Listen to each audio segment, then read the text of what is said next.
Hello and namaste friends. Welcome back to my new video. Steve jobs की जीवन कहानी। Steve jobs का नाम टेक्नोलॉजी और इनोवेशन की दुनिया में सबसे बड़े और प्रभावशाली व्यक्तियों में गिना जाता है। उनकी कहानी सफलता, असफलता और पुनः प्रयास की प्रेरणादायक कहानी है। प्रारंभिक जीवन स्टीवन पॉल जॉब्स का जन्म 4 फरवरी 1950 को सैन फ्रांसिस्को, कैलिफोर्निया में हुआ था। जन्म के बाद ही उन्हें उनके जैविक माता-पिता ने गोद देने का निर्णय लिया। पॉल और क्लारा जॉब्स ने उन्हें गोद लिया और स्टीव को पाल पोस कर बड़ा किया। स्टीव का झुकाव बचपन से ही इलेक्ट्रॉनिक्स और प्रौद्योगिकी की ओर था। उन्होंने कैलिफोर्निया के होमस्टेड हाई स्कूल से पढ़ाई की। हालांकि वे पढ़ाई में अच्छे थे, लेकिन उन्हें पारंपरिक शिक्षा प्रणाली में ज्यादा दिलचस्पी नहीं थी।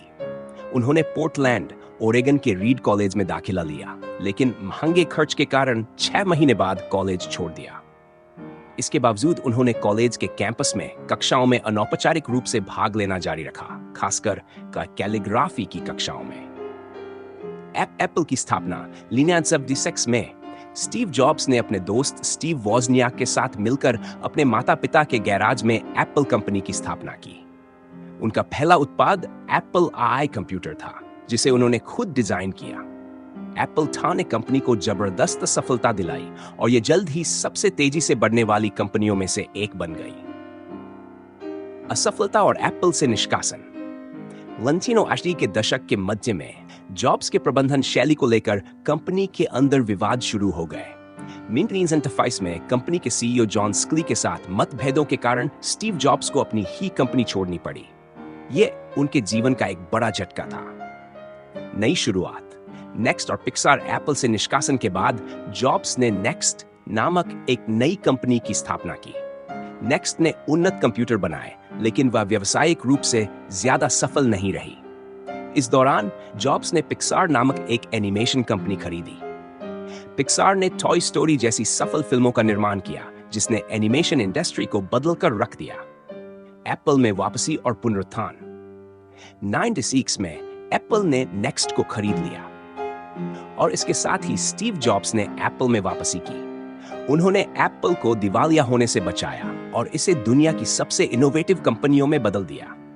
उनके नेतृत्व में एप्पल ने कई क्रांतिकारी उत्पाद लॉन्च किए, जैसे आईमैक, आईपॉड, आईफोन और आईपैड। आईफोन ने स्मार्टफोन इंडस्ट्री में एक नया मापदंड स्थापित किया। उनकी सोच ने उपभोक्ता प्रौद्योगिकी के हर पहलू को प्रभावित किया। व्यक्तिगत जीवन। स्टीव जॉब्स का व्यक्तिगत जीवन उतार चढ़ाव से भरा हुआ था। उन्होंने 1990 में लॉरेन पॉवेल से शादी की और उनके 3 बच्चे हुए। इसके अलावा उनकी पहली बेटी लिसा ब्रेनन जॉब्स थी, जिनके साथ शुरुआत में उनके संबंध जटिल थे, लेकिन बाद में सुधर गए।